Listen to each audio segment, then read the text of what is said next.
Olá, bem-vindos. Hoje a gente vai mergulhar num material bem importante para quem tem negócio. Como cuidar do seu dinheiro. Isso aí. A ideia é entender como fazer um empreendimento virar um negócio lucrativo de verdade, né? Olhando para rentabilidade, caixa e risco.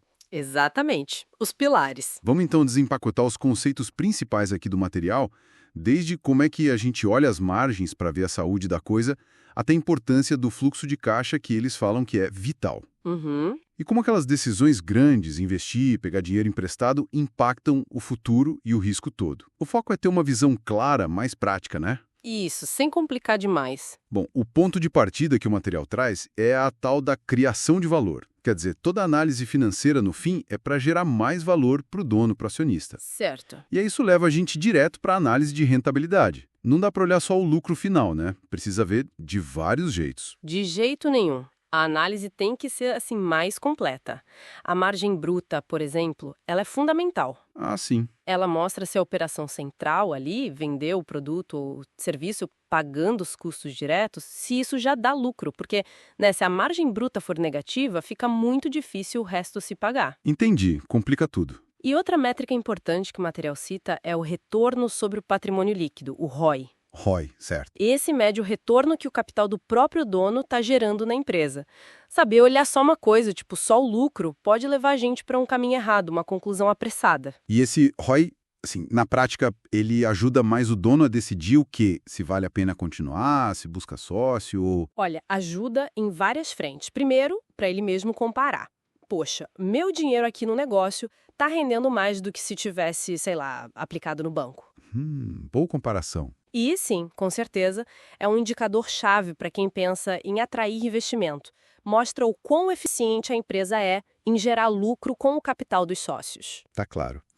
E aí a gente chega no que o material chama de REI, o caixa. Ah, o caixa. Essencial. O fluxo de caixa é tipo o coração financeiro, né? E uma ideia que achei bem interessante foi a análise do ciclo operacional. Sim, entender o ciclo operacional é vital mesmo. O material explica bem os prazos. Médio tem o prazo de pagamento aos fornecedores, o PMP, Uhum, o prazo médio que o produto fica em estoque, PME, uhum. e o prazo médio para receber dos clientes, o PMR. Certo. PME, PMR. Aí, a diferença é entre o tempo que o dinheiro leva para entrar na empresa, que é o tempo de estoque mais o tempo de receber, PME plus PMR, Ok? e o tempo que leva para sair, que é o prazo de pagar o fornecedor, PMP. Essa diferença define a necessidade de capital de giro. É o famoso gap. Gap igual PME plus PMR menos PMP. Entendi. E quanto menor esse gap, melhor para o caixa, imagino. Exatamente. Menor a necessidade de você ter dinheiro parado ali, financiando a operação. Isso exige uma gestão bem integrada, sabe? Compras, produção, vendas, tudo conversando. E a gente sabe que para muita empresa pequena, média, monitorar isso com precisão é um desafio, né? Assim, se tivesse que dar uma dica, onde focar para ter um impacto mais rápido no caixa? Olha, geralmente acelerar o recebimento dos clientes, o PMR, sabe? Fazer o dinheiro entrar mais rápido. Isso costuma ter um impacto bem direto. Faz sentido. Mas negociar prazos maiores com fornecedores, o PMP, também ajuda muito a aliviar o caixa. O estoque, o PME, é importante, claro, mas às vezes é mais complexo de otimizar rapidinho. O ideal mesmo é olhar tudo junto. Perfeito. E essa gestão do caixa, ela está totalmente ligada com as decisões maiores, né?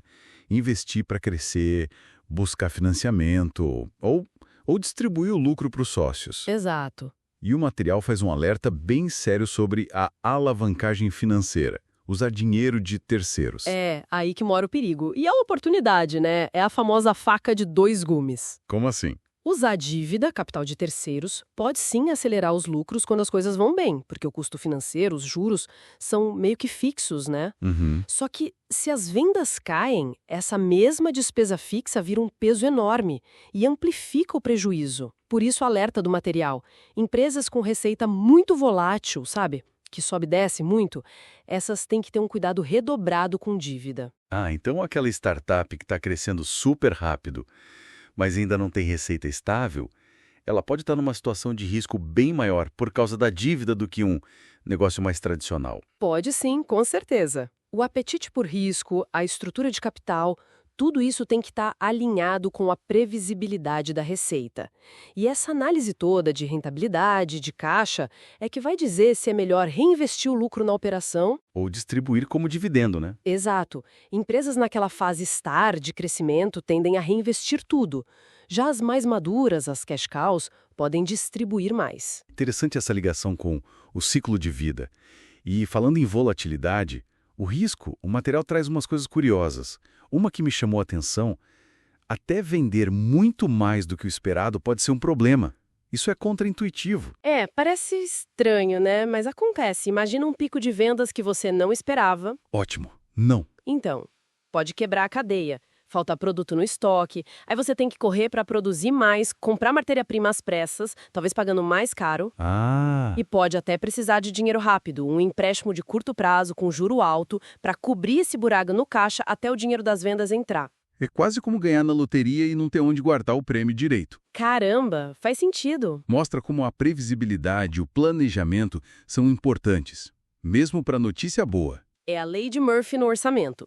Se algo pode dar errado, é bom ter um plano B. Planejar até para o sucesso inesperado, então. De certa forma, sim. E um último alerta do material que eu acho que vale a pena destacar. O perigo de focar demais nas receitas financeiras. Como assim? Ganhar dinheiro com aplicação Isso. ou com juros sobre venda a prazo. Em épocas de juros muito altos, como já tivemos, algumas empresas se empolgaram com isso e deixaram a operação principal meio de lado, sabe? O foco principal do negócio, a atividade fim, não pode ficar em segundo plano. É uma armadilha perigosa no longo prazo. Entendido.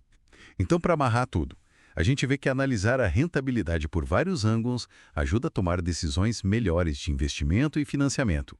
Gerenciar o ciclo de caixa, aqueles prazos todos, garante a saúde do dia a dia. E entender a alavancagem e os riscos ajuda a não quebrar no meio do caminho. Exato. A navegar nas incertezas. E um planejamento cuidadoso que pensa nos problemas, até nos problemas bons, como vender demais, é a base de tudo. Perfeito. E você mencionou o ciclo de vida, STAR, Cash Cow, Dog.